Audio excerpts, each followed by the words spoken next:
மாதிரி காய்ச்சலிக்க உங்களை ஷைன் பண்ண வைப்பார். You will keep glowing, keep glowing, keep glowing. Hallelujah.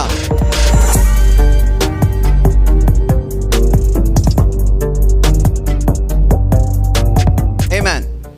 So அப்படி ஒரு காரியம் நடக்கும்போது நீங்கள் பார்ப்பீங்க, என்னடா திடீர்னு நம்ம வாழ்க்கை எப்படி இருக்குது. எப்போதுமே காலையில் எழுந்திரிச்சாலே கடுப்பா, தான் எந்திரிக்கணும், தான் அது செய்யணும் அப்படி இருக்குமா. ஆனால் அதுக்கப்புறம் இந்த இந்த அனுபவத்துக்குள்ளே நீங்கள் வந்த பிறகு உங்கள் வாழ்க்கை ஒவ்வொரு நாளும் எக்ஸைட்மெண்ட்டாக இருக்கும், ஒவ்வொரு நாளும் உற்சாகமாக இருக்கும், ஒவ்வொரு நாளும் நீங்கள் தேவனை மகிமைப்படுத்தக்கூடிய அந்த வாழ்க்கையை வாழணும், ஆண்டருக்காக வாழணும், ஆண்டருடைய வாழ்கிற மட்டும் இல்லை அவருடைய நன்மையை பெற்று நான் பிறருக்கு காமிக்கணும், என் தேவன் ஜீவிக்கிறார். ஹல்லேலூயா. அவர் மூலமாக எல்லா காரியம் நடக்கும்னு சொல்லி நீங்கள் மற்றவங்கள்ட்ட பேச முடியும், யாருக்கும் நீங்கள் அதை சாட்சியாக சொல்ல முடியும். அநேகர் உங்களை பார்த்து வியர்ப்பாங்க, ஆச்சரியப்படுவாங்க. தேவன் அந்த மாதிரி ப்ரிப்பேர் பண்ணுவார், அந்த மாதிரி காய்ச்சலிக்க உங்களை ஷைன் பண்ண வைப்பார். You will keep glowing, keep glowing, keep glowing.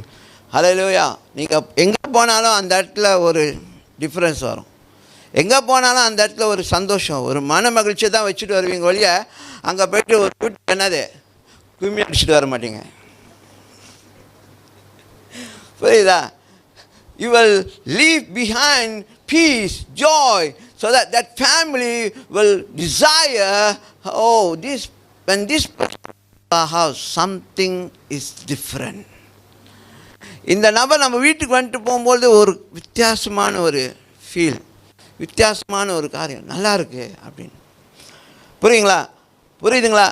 நீங்கள் அந்த கானான் ஊர் கல்யாணத்தில் சர்வ் பண்ண அந்த வைன், சர்வ் பண்ண வைன், என்னடா இவ்வளோ தரமான வைனை கடைசியாக கொடுக்குறானுங்க, அந்த மாதிரி அவ்வளோ ருசி கொடுக்கக்கூடியவர்களாக இருப்பீங்க. ஹல்லேலூயா. நீங்கள் அவ்வளோ ருசி கொடுக்கக்கூடியவர்களாக இருப்பீங்க, அதை மனசில் வைத்துக்கொள்ளுங்க. ஹல்லேலூயா. You are to bring flavor into people's life, flavors into people's life. Hallelujah.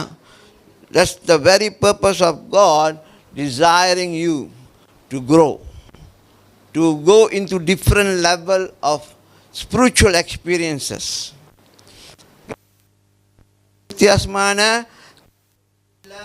ஆவிக்குரிய அனுபவங்களை நீங்கள் பெற்றுக்கொள்ள வேண்டும் என்று சொல்லி தேவன் வாஞ்சிக்கிறார். புரியுதுங்களா? ஸோ அதை நீங்கள் நம்பணும்.